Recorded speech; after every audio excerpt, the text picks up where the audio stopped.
Litvaya köçdüyüm zaman həm günlük etdiklərimin bir hissəsinə baxaq, həm də biraz söhbətləşək. Hər kəs salam, ümid edirəm yaxşısınız və işləriniz qaydasındadır. Tanımayanlar üçün mən Aytaç Hüseynəliyeva. Burada sizinlə öz təcrübələrimi, həyatımdan bir hissəni, səyahət vloqlarımı, eyni zamanda da xarici təhsil, beynəlxalq fürsətlər haqqında məlumatları faydalı olduğunu düşündüyüm hər hansı bir mövzu haqqında fikirlərimi bölüşürəm. Və bu videoda isə hal-hazırda mən hardayam, nə edirəm və ümumiyyətlə bu proses necə keçdi, bunun haqqında danışmaq istəyirəm. Çünki mənim üçün bu yeni bir başlanğıcdır. Müddətini bilmirəm. Rəsmi olaraq əslində uzun müddət burada qalacağam, rəsmi olaraq. Amma bu asılıdır həm də mənim buranı bəyənib bəyənməməyimdən. Qeyd edim ki, hal-hazırda Litvadayam. Və burada Litvanın paytaxtı Vilniusda yaşamağa başlamışam. Bu mənim yeni otağımdır. Otağım çox böyük deyil, bir nəfərlik otaqdır. Amma bəyənirəm otağımı. Necə oldu bura gəldim? Ümumiyyətlə niyə buranı seçdim? Bunlar danışmadan öncə Litvada ilk alışverişimiz edək. Gəlmişəm alışveriş eləməyə. Bu çətin hissələrdən biri ola bilər. Çünki hər şey almalısınız yəni. Sonra başladı heç evdə ağızda almaq gəlir. Evdə ağlınıza almaq gəlməyəcək şeylər görə. Gəlin alasınız. Gəlin təmizlik üçün də bir şey alacağım. Baxın bərabər.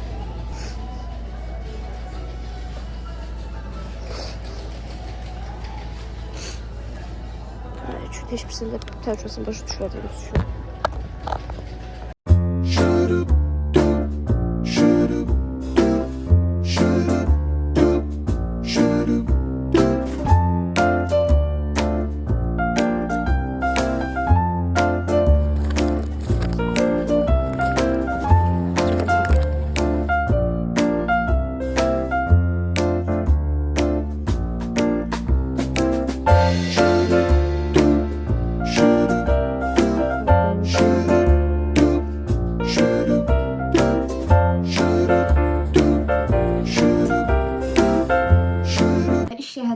Fərqli işlər görmək üçün gəlmişəm və ən məntiqli seçim layihə ilə gəlmək olacaqdır.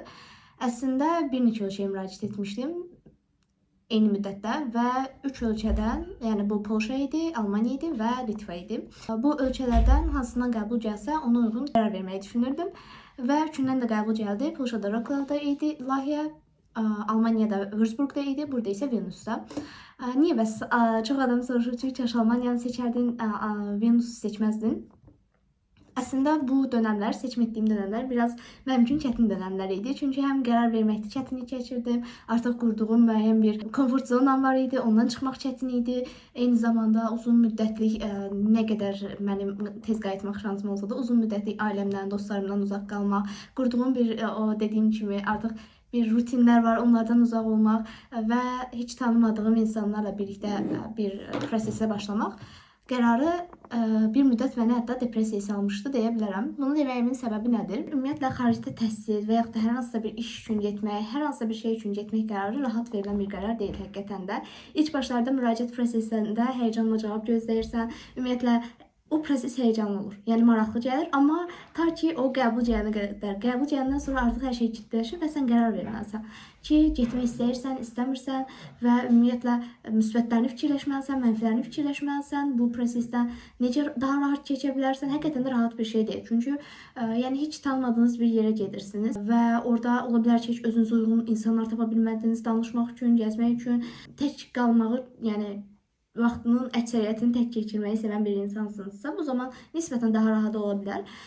Amma əks təqdirdə sosial bir insan deyilsiniz və tək qalmağı da çox sevmirsinizsə, artıq müəyyən bir dost qrupunuz varsa, bu zaman nisbətən insana çətin olur. Və bu həqiqətən də bu dövrdə də məndə də bir depressiv moda girmişdim. Depressiya dediyim, yəni tam olaraq depressiya deyil də, sadəcə çox stressini yaşayırsan onun. Bu mənim ilk xarici çıxmağım deyil bu arada. Əvvəl də çıxmışam, amma bunun nisbətən çətin olmasının səbəbi odur ki, əvvəlkilərdə Azərbaycandan tanıdığım insanlar var idi mənimlə birgə. Bunda yoxdur. Burada tanıyacağım, ümid edirəm. Artıq burada məlumatım var ki, Azərbaycandan olanlar var. Burada tanıyacağım, amma bir digər məsələ isə uzun müddətli olması idi. Yəni ona görə ümumiyyətlə demək istəyirəm ki, bu proses çətin ola bilər və hal-hazırda mən də bilmirəm. İlk artıq mənim 4-5 gündür ki, buradayam. İndi hər şey qaydasındadır, tanış olduğum insanlar yaxşıdır, İşlədiyim yer yaxşıdır, çox mehriban insanlardılar. Amma təbii ki, burada o sistemi oturtmaq necə olacaq, onu hələ ki mən də zamanla yaşayacağam və zamanla sizlə də bölüşəcəm. Ümumiyyətlə, Polşanı seçməməyimin səbəbi bura daha prestijli idi Polşaya nisbətən. Wrocław daha çox belə tələbələr şəhəri, daha çox belə yəni aktiv bir şəhərdir. Amma mən daha çox belə Almaniyanı seçməməyimin səbəblərindən biri də budur. Mən təbiəti, yaşıllığı, ümumiyyətlə çox sevirəm. Sakit həyat tərzini sevirəm. Hər iki həyat tərzini sevirəm. Bunun hər iki həyat tərzində tapa biləcəyim əsas yer əslində Vilnius idi. Bir paytaxt şəhəri olması, bir də burada mənim görmək istədiyim sahələr üzrə boşluqlar çox idi Almaniyaya nisbətdə. Yəni burada daha rahat parıldaya bilərəm. Nəinki Almaniyada, Würzburgda.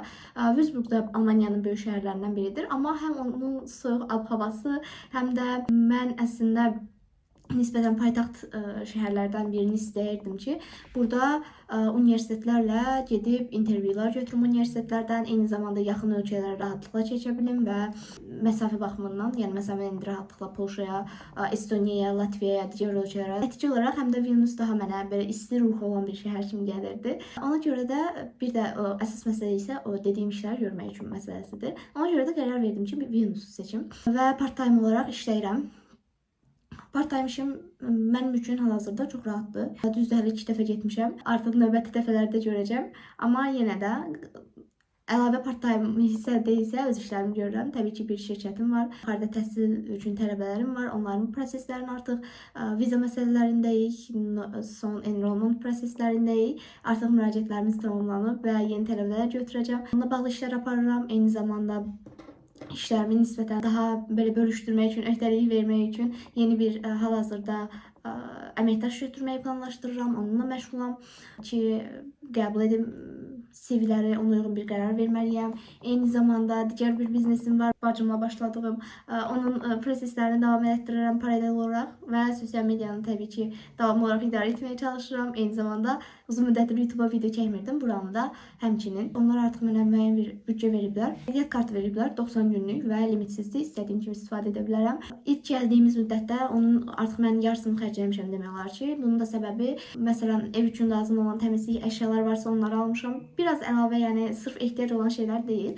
Amma ki, məsələn, dəsmaldır, gətirməmişdim. Yəni, bunlar siz özünüzə gətirə bilərsiniz. Sadəcə mən bəzi şeyləri gətirməmişdim çox yüküm olmasın deyə. Onları buradan almışam. Otağımı biraz daha belə dekorativ etmək üçün bəzi şeylər almışam. Yəni, belə özüm üçün ehtiyac hesab edədiyim şeyləri aldığım üçün artıq xərcləmişəm, amma ay sonuna qədər düşünürəm ki, yetəri qədər o mənim xərclərimi qarşılayacaq və eyni zamanda da artıq, yəni məsələn düşünürəm 15-20 günlük bişirsəm, yetə biləcək qədər bir ərzaq almışam. Kartof, soğan, düyü, şəkər, yumurta, qreçka, makaron və s. kimi şeylər. Buna görə də ilk başda xərciniz çox çıxa bilər. Amma büdcəni idarə etmək də bizdən asılı olan bir şeydir. İndi isə gedirəm mərkəz gəzməyə. Hələ mərkəz gəzməyə çıxa bilməmişəm. Bəzi yerləri gəzmişəm, amma işləri həm düzgün yoluna qoymaq məsələlərinə görə, həm də yeni olduğum üçün hələ çıxa bilməmişdim. İndi gedirəm mərkəz gəzməyə. Sizə də biraz mərkəzi göstərim. O müddətdə də bir neçə məsələni də sizinlə bölüşərəm yenə. Gəlin gedək.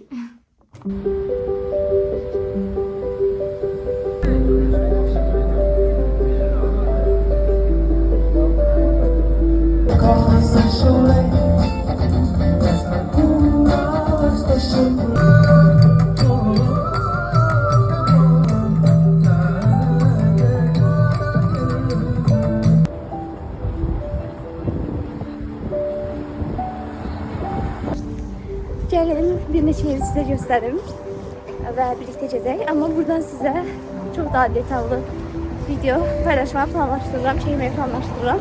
Çünki çox qəşəng yerlər var. Bilmirəm, mən sevirəm.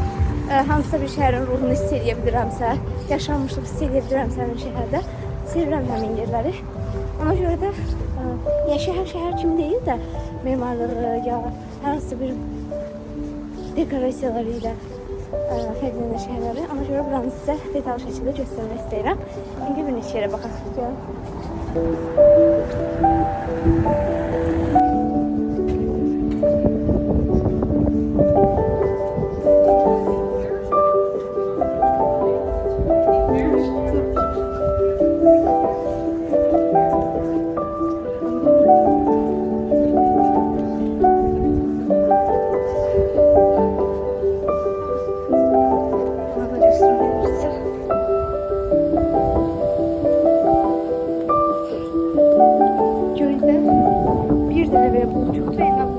çalışıyorum hazırda.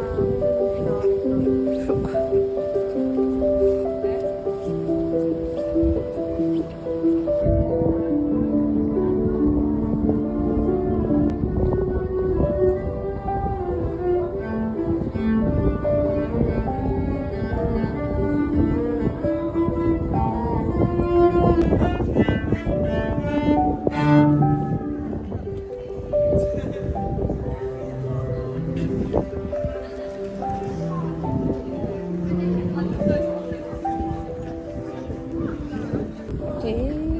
Özümüz zamandan aldık. Baxaq da necədir.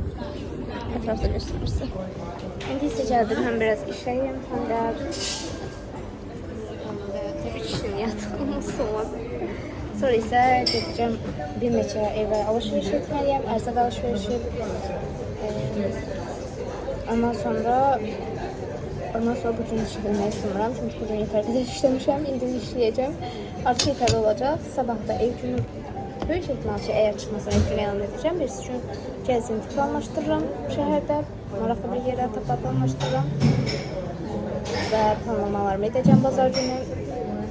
Ondan sonra isə sonrasına baxmaq olur.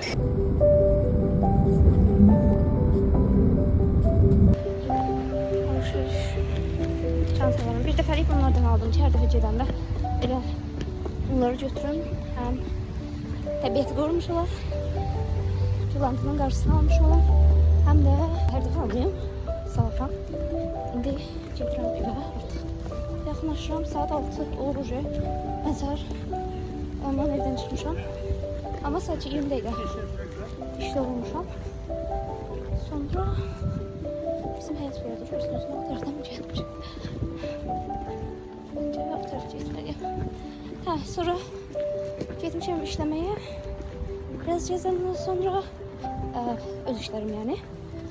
Ondan sonra mən buradan dönməliyəmmi? Qabağa gedib oradan tanıyacağım. Çıxamırdım bir saat kafedən. Çok bey yaxşardı. Hava çok qərbədir. Bir saat yaxşar, bir saat gün çıxır, bir saat yaxşar, bir saat gün çıxır. Sonra biraz dayandı. Getdim mağazaya. Alışveriş elədim. Ondan sonra gəldim. Çünki çox qəşəng verimli işləmişəm. Amma dəmirləmirsəm, baxın nə qəşəngdir. İşləyəcəyim şəxslər də həmçinin, amma maksimum kömək etməyə çalışırdı. Onu deyirəm, axır qədər bu belə olacaq. Bura bizim qaldığım yerin həyətidir. Çok qəşəng burada səhərlər meditasiya eləmək olar. Hava qəşəng olsa. Az qəşəng təmizdir. Mən xəstə olduğum üçün hər də normal hava ala bilmirəm, amma istəyirəm. Qarşı həyətimiz də bu formadadır.